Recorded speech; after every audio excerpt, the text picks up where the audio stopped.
बिस्मिल्लाहिर्रहमानिर्रहीम। अस्सलामु अलैकुम। मैं हूं अली असगर और आप देख रहे हैं मेरा यूट्यूब चैनल आम सी बातें।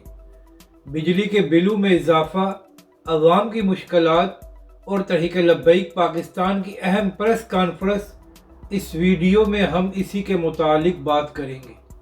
नाज़रीन कराम, बिजली के बिलों में जो इजाफा किया गया है वो इस वक्त पाकिस्तान का सबसे बड़ा मसला बना हुआ है और अवाम सड़कों पर है और अवाम का एक ही मुतालबा है कि इस इजाफे को वापस लिया जाए, वरना हम बिल जमा नहीं कराएंगे।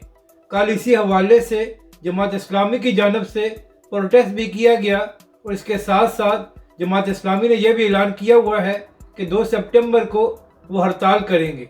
तो नाज़रीन करम, इसी हवाले से एक और ख़बर सामने आई है और कल तहरीक लब्बैक पाकिस्तान की जानब से लाहौर में एक प्रेस कॉन्फ्रेंस की गई, जिसमें तहरीक लब्बैक पाकिस्तान ने इस प्रेस कॉन्फ्रेंस में इस बात की मजम्मत की जो बिलों में इजाफा करके पाकिस्तानी अवाम पर बोझ डाला गया है। नाज़रीन कराम, इस प्रेस कॉन्फ्रेंस में बात करते हुए तहरीक लब्बैक पाकिस्तान के रहनुमाओं ने हुकूमत से मुतालबा किया कि फौरी इस इजाफे को वापस लिया जाए ताकि पाकिस्तानी अवाम को रिलीफ मिल सके। तो नाज़रीन कराम, इसी प्रेस कॉन्फ्रेंस में एक सहाफ़ी ने सवाल किया कि अल्लामा साद उस रिजवी ने कहा था कि पेट्रोल की कीमतों में कमी की जाएगी, लेकिन हालिया दिनों में बेतहाशा इजाफा किया गया है, तो फिर अल्लामा साद उस रिजवी बाहर क्यों नहीं आए? तो इसका जवाब देते हुए तहरीक लब्बैक के रहनुमाओं ने कहा कि जब हमने 28 दिन लॉन्ग मार्च किया था तो उस दौरान 40 रुपये तक कमी की गई थी, मगर हुकूमत ने जाते जाते हमारे साथ धोखा किया है। तो इसमें तहरीक लब्बैक पाकिस्तान या अल्लामा साद उस रिजवी का क्या कसूर है?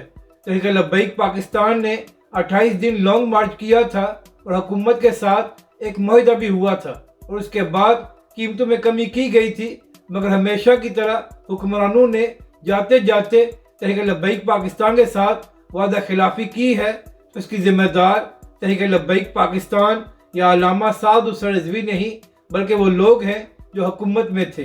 तहरीक लब्बैक पाकिस्तान ने अपना काम किया था और शदीद गर्मी में 28 दिन लॉन्ग मार्च करके पाकिस्तानी अवाम को रिलीफ भी दिलवाया था।